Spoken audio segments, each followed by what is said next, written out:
जब से मैंने यहाँ योगदान दिया है तब से मैंने एक चीज़ देखा है, आप लोगों को बहुत बहुत प्यार देते हैं। और हम पुलिस वालों को कभी ऐसा नहीं लगता कि हम लोग घर से दूर नौकरी कर रहे हैं। इसके लिए भी हम शुक्रगुजार हैं आप सभी धनसोई थाना क्षेत्र के जनता का। भरपूर प्यार, चाहे वो होली का मौका हो, चाहे यज्ञ का मौका हो, इतने बड़े यज्ञ का भी आयोजन हम लोगों ने आप ही लोग के बदौलत, आप लोग के सहयोग की बदौलत सफल उसका संचालन किया। और कोई भी इतना बड़ा यज्ञ था, कोई भी दिक्कत पब्लिक को नहीं आई, श्रद्धालुओं को नहीं आई। इसमें आपका अहम भूमिका है, जिससे हम बेस्ट पुलिसिंग देने में कारगर रहे। जैसा कि आज का कार्यक्रम उन युवा छात्र और छात्राओं के सुनहरे भविष्य को ध्यान में रखते हुए हमारे इसी धनसोई थाना क्षेत्र के जागरूक युवा भुजंग भूषण, राजीव सिंह, डब्लू पाठक एवं मोहित जी एवं अन्य युवा साथी, उनकी सोच इतनी अच्छी है कि वो मेरे थाना पे आज से 2-3 दिन पहले पहुंचे कि sir I want to do something for our Dhansoi students. हमने इनके रिक्वेस्ट को सुनते ही सीधे बोला कि मैं तो खुद चाहता हूं कि हमारे धनसोई के युवा हर चीज में आगे रहे। इसमें कमल पांडे भी as a human, as a भाई, एज ए दोस्त आपके साथ हैं। और मैं चाहता हूं कि इन युवाओं के लिए एक से एक कार्यक्रम आयोजित किया जाए। हम थाना क्षेत्र से पूरा सहयोग करेंगे कि हमारे यूथ को हर सुविधा इस धनसोई में मिले, क्योंकि मैंने देखा है धनसोई में कि ऐसे ऐसे छात्र हैं जो NIT और PIT सब करके बैठे हुए हैं। उनसे मैंने रिक्वेस्ट किया कि सूचना क्रांति के इस युग में आपका अहम भूमिका है इन युवाओं को सही मार्गदर्शन करवाने में, और आपका साथ उनके लिए बहुत जरूरी है। क्योंकि मैंने भुगता है अपनी लाइफ में। I was also a software engineer इन 2002। 2002 में मैं एक सॉफ्टवेयर इंजीनियर था, बहुत ही गरीब परिवार से निकला। I want to inspire you, each human being, हर एक इंसान के पास अपनी एक यूनिक क्वालिटी होती है, बस इंसान को परखना होता है। लेकिन हम लोग क्या करते हैं, फेल हो जाते हैं, समझते हैं कि फेल कर गए, फलाना पढ़ता नहीं था, पास कर गया। Fail pass is different thing. You have unique quality, identified that unique quality in you. मैं समझाना चाहता हूँ, अपना उदाहरण पेश करना चाहता हूँ। मैं एक बहुत ही साधारण परिवेश से निकला था। मेरी शिक्षा दीक्षा आरा के कोइलवर से हुई थी। मैंने मैट्रिक किया, उसके बाद मैंने एक छोटा सा कंप्यूटर कोर्स किया था। That was initial phase of computer generation 2002। मैंने एक छोटा सा डिप्लोमा कोर्स किया था, लेकिन मेरे में एक्सपेरिमेंटल दिमाग था।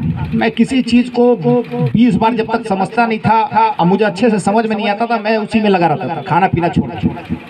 मतलब आपके अंदर जुझारूपन होना चाहिए। मैं जैसे ही कंप्यूटर कोर्स को अपने क्वालिफाई किया, एक नेशनल लेवल की डिग्री मेरे पास आई, तो उसी समय मेरे माँ के अंदर, मैं 3 भाई और एक छोटी बहन है मेरी, भाइयों में सबसे छोटा हूँ। मेरी माँ का एक सपना आ गया, मेरे पापा भी उसी समय रिटायर हुए, कि मेरा एक बेटा सरकारी नौकरी में जाए। जो हम लोग की मेंटालिटी है हमारे बिहार में कि सरकारी नौकरी, माँ की सपनों को पूरा करने के लिए मैंने कंप्यूटर लाइन को छोड़ दिया और बिहार के सब इंस्पेक्टर का पहला फॉर्म इन 2004 मैंने फिलअप कर दिया। और 16 घंटे किताब लेके पागलों की तरह पढ़ता रहा 4 साल तक। लेकिन फिर भी रिजल्ट क्या हुआ, हम फेल कर। बट मेरी कोई गलती नहीं थी, लोग हंसने लगे। अंडरस्टैंड दैट थिंग कि जब तुम फेल होते हो तो समाज के कुछ ही लोग तुम्हें इंस्पायर करते हैं, और कुछ लोग जो है बस तुम्हारा मूल्यांकन करते हैं, ओनली रिवैल्यू वो डिफाइन करते हैं। तो बाबू अंडरस्टैंड दैट जिसकी जितनी सोच, जिसकी जितनी मानसिकता है, वो तुम्हें डिफाइन कर सकता है, लेकिन तुम हो क्या ये तुम जानते हो, आप जानते हो। तो मैंने हार नहीं मानी, मैं जिद्दी बहुत हूँ सही काम के लिए। मैं फेल कर गया। फेल करने के बाद राइट टू इन्फॉर्मेशन, सूचना का अधिकार हम लोग सुनते हैं। मैंने अपने क्वेश्चंस पेपर्स का मांग किया सिलेक्शन बोर्ड से। ये क्या जब हम लोग ने देखा तो 31 क्वेश्चन का आंसर गलत था। गलत रिवेलुएट हो गया। टीचर भी है भाई, टीचर से गलत रिवैल्यूएट हो, लेकिन हम फेल कर दिए गए बिना मतलब के। 14 साल की लंबी लड़ाई मैंने लड़ा है। 2004 से 18 तक मैं लड़ता रहा और लोग मुझे पागल बोलते रहे। उस पागल बोलने का इफेक्ट हम पे नहीं है। और जो मैंने ये कंप्यूटर सीखा था वही दिल से सीखा था, दिमाग से सीखा था और पूरे मेहनत के साथ सीखा था। यही कंप्यूटर मुझे एक डायनामाइट की तरह हेल्प किया, क्योंकि इतना टाइम नहीं था कि दिल्ली जाके वकील से समझे क्या मैटर सर, कैसे जीतेंगे सर, क्या कैसे होगा सर, कैसे हमको न्याय मिलेगा सर। मैंने क्या किया, एक्सपेरिमेंटल दिमाग होना चाहिए। मैंने देखा कि ऐसे मैटर में जहां लड़के फेल कर जाते हैं क्या क्या रास्ता है, तो कंप्यूटर से अच्छा आज तक बता नहीं सकता। कंप्यूटर पे each and all thing is there, बस आपको दिमाग लगा के खोजने की जरूरत है। मैंने डिफरेंट सुप्रीम कोर्ट और हाई कोर्ट के ऑर्डर्स को पढ़ा, सर्विस मैटर्स के लॉ को पढ़ा और उसी पीरियड में मैंने वकालत भी किया। पढ़ते पढ़ते पढ़ते मुझे रास्ता दिखाई दिया और मैं लड़ते रहा। इस तरह से जीत के आया अपने माँ बाप और भगवान के आशीर्वाद से कि जैसे शेर जो गरज के कहता है कि मैं शेर हूँ, मैंने प्रूफ किया खुद को कि आफ्टर 14 ईयर मैं उसी बैच में, जिस बैच में मुझे फेल किया गया था, उसी बैच में मैं जाके ज्वाइन किया। सीनियरिटी भी मुझे मिली। तो संघर्ष बेकार नहीं जाता, बस आप धैर्य खो देते हैं। धैर्य को खोना नहीं है। लोग बोलते हैं, बोलने दीजिए, आप सही काम कीजिए। हाँ, माँ बाप की एक्सपेक्टेशन आपसे होती है। आज के यूथ्स में हम देख रहे हैं होता क्या है कि थोड़ा सा भाई कंप्यूटर पढ़ लिए, थोड़ा सा दिल्ली रह लिए, थोड़ा सा बम्बई रह लिए, तो लगा कि माँ बाप से ऊपर हूँ। No, nothing. वो क्वालिटी आपके अंदर आ ही नहीं सकती कि जिस माँ बाप ने आपको इस योग्य बना दिया कि आप किसी चीज को समझने लगे, उससे आप ऊपर जा ही नहीं सकते। ये मानसिकता जिस दिन आपके अंदर आ गई कि माँ बाप को हमारे समझ में नहीं आता है, हम उससे तेज हैं, तो ये आपकी गलत धारणा है। मेरी माँ एक हाउस वाइफ है, उस समय 5 क्लास तक पढ़ी, लेकिन मेरी माँ ने मुझे इतना इंस्पायर किया है।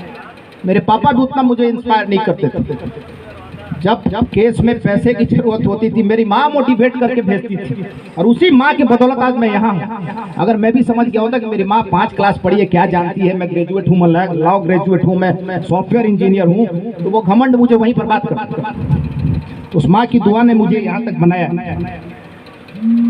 मेरे कहने का मतलब है कि किसी भी चीज को अपने, अब आप सभी जो है मैट्रिक के एग्जाम देने के बाद बहुत दुनिया को देख चुके होते हैं। पहले वाला समय नहीं, आपके पास मोबाइल है, लैपटॉप है, गूगल है, तरह तरह के एप्लीकेशंस हैं।